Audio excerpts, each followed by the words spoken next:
Hello and welcome back to the channel, guys. I know it's been a while since we last uploaded, but FM21 beta is here finally. As you can see up here in the top right hand corner, we have simmed to 2030. So this is going to be a 10 years in the future video. We're going to check how FM21 simulates on this save. We've loaded in about 5 leagues, I think, mainly the top 5 leagues. So let's jump into it and see who has done what and where and why. I'm very excited to see this. So we're going to start with, let's go with the Premier League and see the winners of the Premier League. So here we go. First season, Manchester City won it. Chelsea second, Liverpool third. Year after that, exactly the same. So Man City winning the league 2 years in a row. Year after that, Liverpool won it. Man United second, Chelsea third. Then Liverpool, Man United and Chelsea again. So it's repeated itself again. And then you got the two Manchester clubs coming in first and second, with Chelsea in the top 3 again, but still not winning it. Then in what year that is that 1, 2, 3, 4, 5. Man City won it again. Man United and Chelsea. Then in season 6, Liverpool win it. Man City second. Man United third. And then finally in year 7, Man United win the Premier League in 26-27 with Chelsea second, Liverpool third. Then Liverpool, and then Chelsea, then Man United. So Chelsea finally won it in season 9. They finally got their hands on the trophy, so that's good for them. We're going to go have a look at some other leagues as well. We need to have a look at Serie A. Let's have a look at Serie A or the Bundesliga. Let's go Serie A first. As you can see, where are we? Juventus have absolutely dominated. Inter Milan basically coming second every year, but in season 10, AC Milan finally win their first title since 2010, nearly 20 years later. Look at that, absolutely insane from Juventus, just winning the league from 2012 to 2029. That's absolutely mental.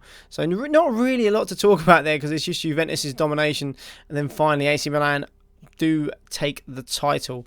Let's go have a look at La Liga now. I'm sure that'll be Barcelona and Real Madrid, but we'll just check it just in case. First year Barca, Madrid, Barca, Madrid, Barca, Madrid, Barca, Madrid, Barca, Barca. As you can see, Real Madrid and Barcelona getting the top 2 every single year, and Madrid getting third for 10 years, or 11 years in a row for Atletico Madrid. So very impressive from Madrid and Barcelona. It's a shame Atletico Madrid couldn't have taken over them at some point and maybe made it a little bit more interesting and would have seen a 3-horse race. We're going to go to check now. We will find the Bundesliga. As you can see, a very expensive player playing for Hertha Berlin. Are they going to be able to win a title or not? As you can also see here as well, guys, the Prem is the top league in the game. La Liga is second. Serie A is third. Bundesliga is fourth. And the Ligue 1 Uber Eats is number 5. Obviously going to be below that, the rest of them, because it's pretty much just a one-team league. So let's see the winners of the Bundesliga. Bayern absolutely dominating until season 8, where Hertha Berlin win it. Bayern reclaimed the trophy the year later, and Hertha Berlin winning it for the second time there in the 10 years. So Bayern winning it 8 times, Hertha Berlin winning it 2 times. No Borussia Dortmund winning it. They did come second for the first 2 years, and then Hertha Berlin obviously started bringing themselves back up and doing quite well. We will check Ligue 1. Do we think anyone's going to else have won it? They have. Strangely enough, they have. PSG have won it all them years, but Lyon actually managed to snatch the title in season 9. So very impressive from Lyon. Quite impressive there they actually managed to do that. The other thing I wanted to check was Champions League and Europa League. So let's have a quick look at that, and we'll see who's been winning these competitions. I'm not sure what this is. I haven't got the real name fixes on things yet, so it's not called the Champions League. As you can see, the holders are Barcelona, so it's good to see them winning again. Here we go. The first season, Juventus actually beat Barcelona in the final. Manchester City then went on to beat Juventus in the final in the year after that. Man United beat Real Madrid in the next final. Liverpool beat United. I bet that was a good one there. Liverpool v United final at Wembley as well. Liverpool retained the Champions League against Barcelona the year after that. And then Man United managed to win it again. Then Barca. Then United again for a 3rd time in 10 years. With Man City getting their 2nd Champions League title against Chelsea. With Barcelona winning at Old Trafford against Juventus. So very good. quite a good showing from the English teams like Man United and Chelsea. Man United, Man City and Liverpool there. No Chelsea in there. They didn't actually do anything other than make one final, and they lost it to Manchester City. So no luck for them there. Okay, so now we're going to check the Euro Cup. As you can see, Real Madrid are actually the holders of this competition. So let's have a look at that. Napoli beating Dynamo Kiev in the first year. Wolfsburg beating Tottenham. Lazio beating Bayer Leverkusen. And then Juventus v PSG. That's a very, very strong final for the Europa League. Arsenal, Tottenham in the final. Arsenal coming out on top in that one. Tottenham actually lost the Europa League 3 years in a row. That's very, I want to say impressive, but it's not. But it's impressive that they got to the final 3 years in a row. They did actually lose to 2 English teams, Chelsea and Arsenal. Monaco beat Inter, Milan beat Benfica, and then Real Madrid beat Arsenal. So, again, quite a good showing from the English sides, but not as good as the Champions League. Very good at getting to the final. The one that confuses me is that one, Juventus versus PSG. That's really blown my mind, the fact that them two strong sides are actually in the final. It's a little bit crazy. I do want to have a look at the World Golden Ball, the Ballon d'Or. So we'll have a look at that and see who's won that the first few years. The first one would have been 2020, Robert Lewandowski winning it. And then Messi in 2021, Salah in 2022 for Real Madrid, not Liverpool. Mbappe winning it 4 years in a row for Real Madrid. Gabriel Jesus did win it for Barcelona, and then Mbappe takes his title back. And then obviously in 2029 we've got Mohsen Hadani, some elite striker. He's obviously a new gen in the team. Started his career at Southampton by the looks of things, which is a little bit insane. But yeah, very good. Did not expect that, to be honest. We'll have a look at the World Footballer of the Year. Is that any different? Not really. It's just Mbappe winning it again for Real Madrid.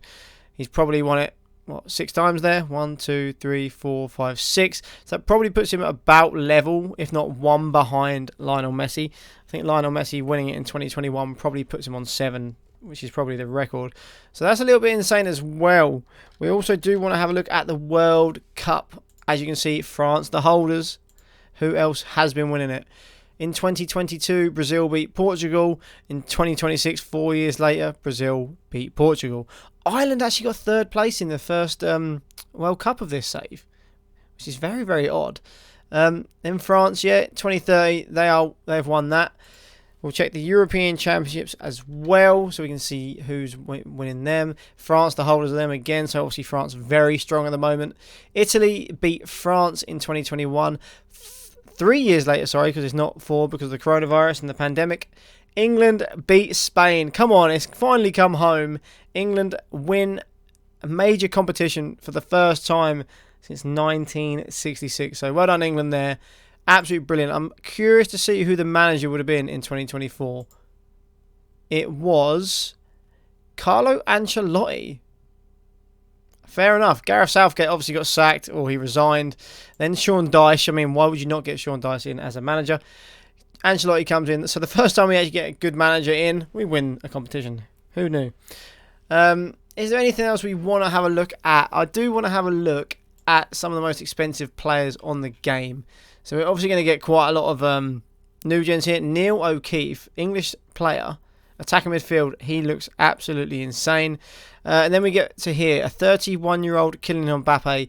He's on 500 grand a week, worth 86 million. Then you've got another new gen, a couple of more new gens. Dominic, I'm not going to say that name because I can't do it. Kai Havertz, Vinicius Jr., Bellingham, Greenwood, João Felix, Haaland, obviously. I think everyone knew Haaland would be on there. Actually playing for Real Madrid at this point. He did go to Liverpool for 79 million and then 134 million a couple of years later. Absolutely mad money to be buying someone. João Felix is Man City now. £300 million. That is actually one thing we can try and look at here. Let's see some of the transfers, because I would imagine the transfers are going to be absolutely insane. So we'll try and find the most expensive ones. We'll go back to the very first year, to 2020. So here, PSG selling Di Maria for 19.5 million to Real Madrid. So not very expensive in the first year, but again, as you know, Football Manager and Miles, they did say transfers and stuff like that will be affected in the first season because of the coronavirus and stuff like that. So it's quite good that they've kept that realistic. I'm imagining this is going to jump up massively in the second season. And it certainly did. João Felix going to Man City for 300 million, which I'm pretty sure is the max you can go for on Football Manager. That is absolutely insane. Mbappe going to Real Madrid for 179 million. Bernardo Silva to PSG for 123 million.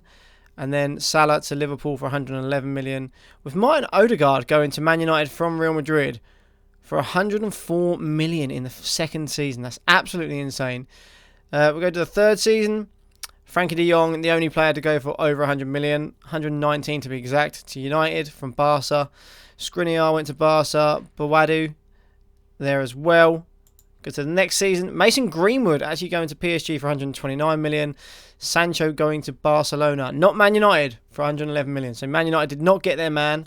Phil Foden went to Juventus from Manchester City for 94 million. So again, some big transfers going through there. Bawadu from Madrid to United for 147. Haaland, basically they swapped another striker for 134 million. Rashford went to PSG for 114. Kai Havertz went from Chelsea to Juventus for 111. Some big transfers there. What's that? 5 transfers over 100 million. Next season, Jude Bellingham finally leaves Borussia Dortmund and goes to Manchester City for 137 million. Foden leaves Juventus and goes to Liverpool for 122. Sancho does go to United eventually for 116. So Man U finally do get their man. So they'll be pleased about that. We move to 2026. Carlos Soler, I'm not sure who he is, but 134 million from Valencia to United. Vinicius Jr. went to PSG for 123. Damian Puck, I'm assuming he's a new gen, yeah, he went for 115 million. Anthony went to Barcelona from Hertha Berlin for 93 million, so nearly hitting the 100 million. 2027, only 3 transfers over 100 million. One of them is an IRL player. Mason Greenwood from PSG to Real Madrid. I'm assuming these next 2 are going to be new gens. Yeah, they are. So no one there of note to talk about. I'm assuming Kylian Raymond as well. Is there any more? Jude Bellingham went to Juventus from Man City for 98 million. Mariba, first time we've seen him, from Barcelona to Liverpool for 93. 2028, Kai Havertz, an IRL player from Zebra, or aka Juventus, to Man United for 147 million. Zaniolo went from Barcelona to United for 140, so they spent 187 million on 2 players there, which is mad. Dominic Someone went from Liverpool to Barcelona for 120. I'm assuming this guy is a new gen also. Yeah, so Ryan Gravenberch, 99 million, just under 100 million. He went from Arsenal to Barcelona. In 2029, Camavinga, first time he's moved. He actually stayed there for 9 seasons. He's now 27 years old, but he moved to Real Madrid for 111 million. And then the next player we got under there, Anthony, 62 million. And into the final season, Martin van der Voort, 72 million from Atalanta to Barcelona. He's the only one I can see who is not a new gen. I think the rest of them are. They are indeed. So yeah, Martin van der Voort, the highest player in this season. Absolutely insane. Some very big transfers there.